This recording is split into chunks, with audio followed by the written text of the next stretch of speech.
Hi friends. As you've seen, nowadays I keep doing a lot of sessions to industry, academia, professionals, startups. Really appreciate the feedback from a lot of people. But one observation which came of late is, time and space become a limitation. So I'm based in Bangalore, but then a lot of people reach out to me within city itself. Sometimes movement is a problem. So based on the feedback, I thought I would start this talk series focusing on some very specific topics which has come to me during the last couple of months. Each one of these topics probably I would focus on based on the interest as we keep going forward.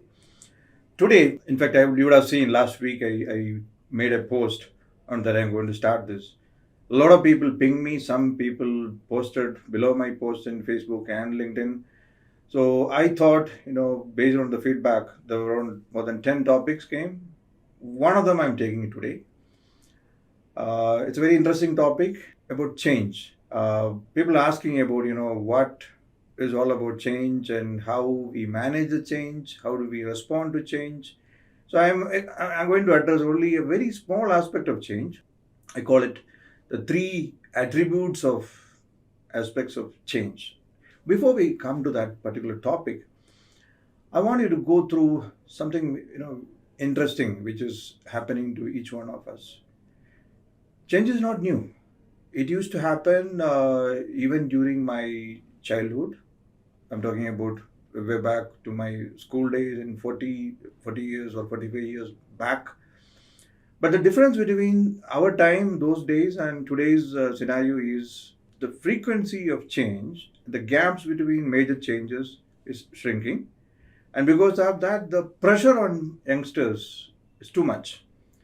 So that's the challenge, even for senior professionals also, I see the same problem. People who are in their late 30s and 40s, they are now prone to shocking changes overnight coming to them, and they find it a bit difficult to cope up. So it is not just for kids, it is applicable for adults as even for retired people. You see, COVID itself has brought up a lot of changes to in our society. Many people could cop up, many people found new business opportunities. So that's all about change. Now, going back to this subject a little more deeper, say 30 years back, when I was a student, those days also in my engineering, those days we were told, you join a good company, you stay relevant in that organization, you will grow. You will grow lifelong as far as you are relevant in the organization. Now, after that, when I joined the industry way back in 97 after my MBA, we were told, no, no, no, not just staying relevant in the organization, you should stay relevant in the industry where you join. So go deeper into the industry, start knowing more about what is happening there. And of late, people said, no, no, no, that is also not good enough. You need to be relevant with the time. So COVID was, a real game changer for this philosophy. What happened before COVID and what happened after COVID, there's a complete paradigm shift.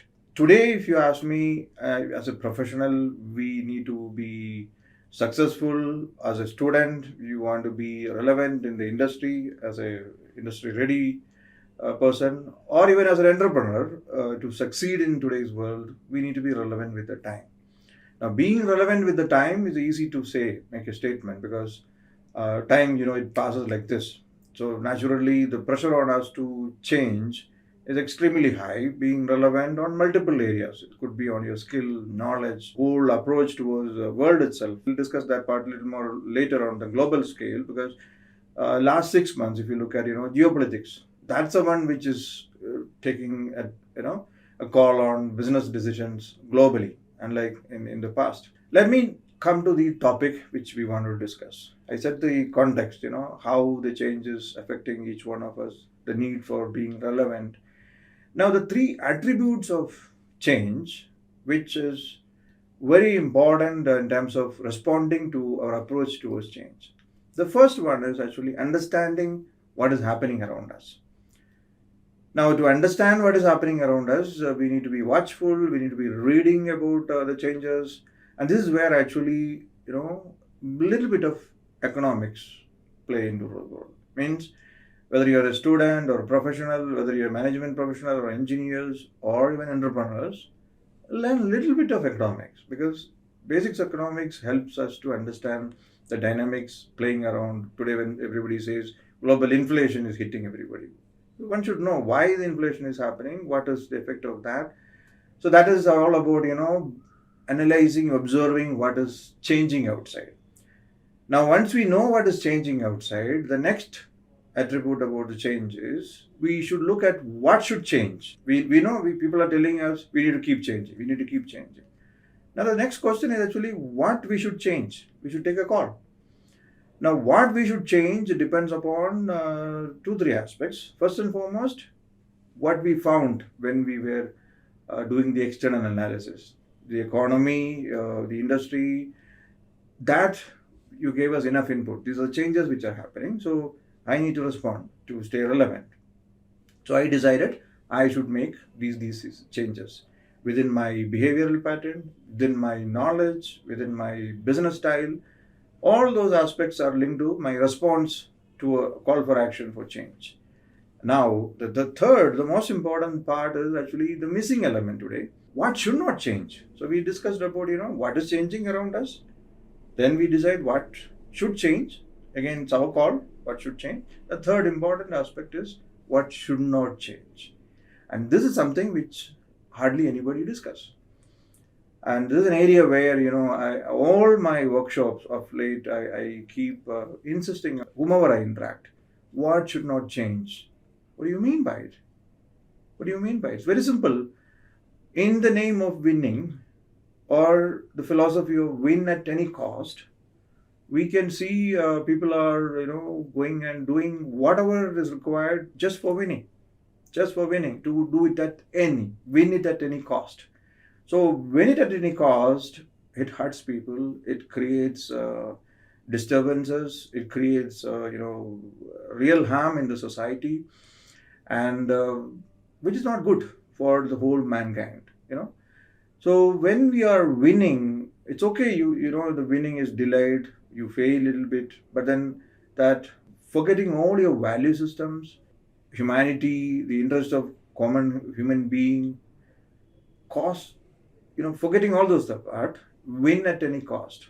You're burying your value system is not at all advisable. For a professional, we are a brand, right? When we compromise our brand and we say that, I'm changing, I'm being relevant. Sorry, we are building a wrong brand. For companies, by doing wrong things in the name of billing and sales growth and market capitalization, again, you're spoiling the culture in the organization. Eventually, you lose all good people. Finally, your customers also. Is that worth? So this should make us to think that, what all things we should not be changing. While we analyze externally to understand what is changing, we decided these are things we should change. Good, we should change. Finally, staying back to our core values, which we got it from our parents, teachers, which we need to pass it to the next generation. So this is what I wanted to discuss about change. It's a vast subject with more need to be discussed as we go forward. Probably I'll revisit the subject in a different context. As I told you that, this is just a beginning. Probably, the first of my interaction in this series. I wish to hear your feedback. In fact, this topic itself, we arrived at, after putting it in the social media, taking feedback from people. I wish to listen from each one of you, your feedback. Please pass your comments below in the comment section. What else you would like to listen, first of all? Where else even I can improve? Because you have invested your couple of minutes time in listening to me. So I wish to know that, where I can improve till we come up with the next topic.